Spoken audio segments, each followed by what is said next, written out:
Doctor اسرار احمد مرحوم نے بھی 15 سال قبل ایک حدیث مبارکہ کی تشریح میں بیان کیا تھا کہ 15ویں صدی عیسوی میں ان تمام علامات کا ظہور ہونے والا ہے جو آقائے نامدار صلی اللہ علیہ وآلہ وسلم نے عربوں کے متعلق قیامت کی علامات ارشاد فرمائی ہیں، اور ساتھ ہی انہوں نے یہ وضاحت بھی کی تھی کہ میری رائے حتمی نہیں ہے، آپ اختلاف کر سکتے ہیں۔ اور آج جس طرح کے حالات چل رہے ہیں، ان حالات کو مد نظر رکھا جائے تو ڈاکٹر صاحب کی بات سے متفق ہوئے بغیر چارہ نہیں۔ آپ صلی اللہ علیہ وآلہ وسلم کے فرمان کے مطابق سب سے پہلے تباہی عربوں پر آئے گی، تو ہمیں یہ جان لینا چاہیے کہ عربوں پر تباہی آ چکی ہے۔ ویسے تو عربوں کی تباہی کا آغاز اسی وقت ہو چکا تھا جب انہوں نے خلافت عثمانیہ کے خاتمے کے لیے انگریزوں کا ساتھ دیا تھا، کیونکہ اس وقت سے لے کر آج تک یہ لوگ خانہ جنگی کا شکار ہیں۔ انہی لوگوں نے اسلامی نظریاتی ریاست پاکستان کے قیام کے وقت بر صغیر کے مسلمانوں کو طعن و تشنیع کا نشانہ بنایا تھا اور ان پر جملے کسے تھے۔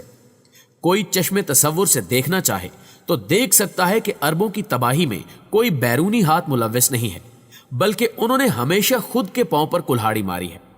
جیسے ہمارے پیارے نبی محمد صلی اللہ علیہ وآلہ وسلم نے جزیرہ عرب سے مشرکین کو نکالنے کا حکم صادر کیا تھا، مگر انہوں نے مشرکین کو گھروں میں ہی نہیں بلکہ سروں پر بٹھایا ہے۔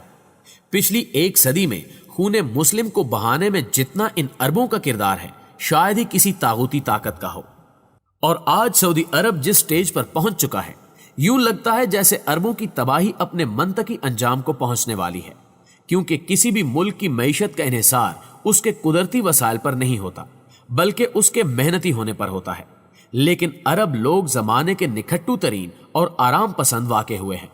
انہوں نے صرف قدرتی وسائل کو بروئے کار لاتے ہوئے پورے عالم اسلام پر چودراہٹ کی ہے، لیکن اب چین سے پھیلنے والی وبا کی وجہ سے اس کے ریونیو کو تاریخ کی کم ترین سطح کا سامنا ہے، کیونکہ اس بیماری کے بعد چین میں انڈسٹری تقریباً بند ہو گئی ہے اور آئل کی ڈیمانڈ میں واضح کمی آئی ہے۔ آئل اس وقت $45 فی بیرل کی کم ترین قیمت پر آ گیا ہے، اور دوسری جانب اسی بیماری سے بچنے کے لیے عمرے پر بھی پابندی عائد کر دی گئی ہے، کیونکہ سعودی حکومت $30 بلین صرف عمرے کی مد میں سالانہ ریونیو جنریٹ کرتا ہے، اور جس طرح کے حالات چل رہے ہیں ممکن ہے حج بھی نہ ہو پائے۔ یعنی تیل کی قیمتوں میں بدترین کمی اور حج اور عمرے پر پابندی سے اس وقت سعودیہ شدید مالی بحران کا شکار ہے، اور آل سعود کی عیاشیوں کے لیے پیسہ بھی کم ہوتا جا رہا ہے۔ پیسے کے لالچ اور اقتدار کی بھوک بڑے بڑے محلات کو زمین بوس کر دیتی ہے، اور سعودی تخت و حکومت کے حالات بھی کچھ اس سے مختلف نہیں ہیں۔ وہ لوگ جو خلیفہ کی کرسی کے ارد گرد گھومتے نظر آتے ہیں، ان میں ہر تیسرے شخص کا نام محمد، احمد یا پھر عبداللہ ہے، اور خلیفہ چننے میں سعودی شہزادوں میں شدید قسم کا اختلاف بھی ہے، اور سرزمین عرب اس وقت کشت و خون سے رنگین بھی ہو چکی ہے۔ اب انتظار ہے اس وقت کا جب امام مہدی کا ظہور ہوگا۔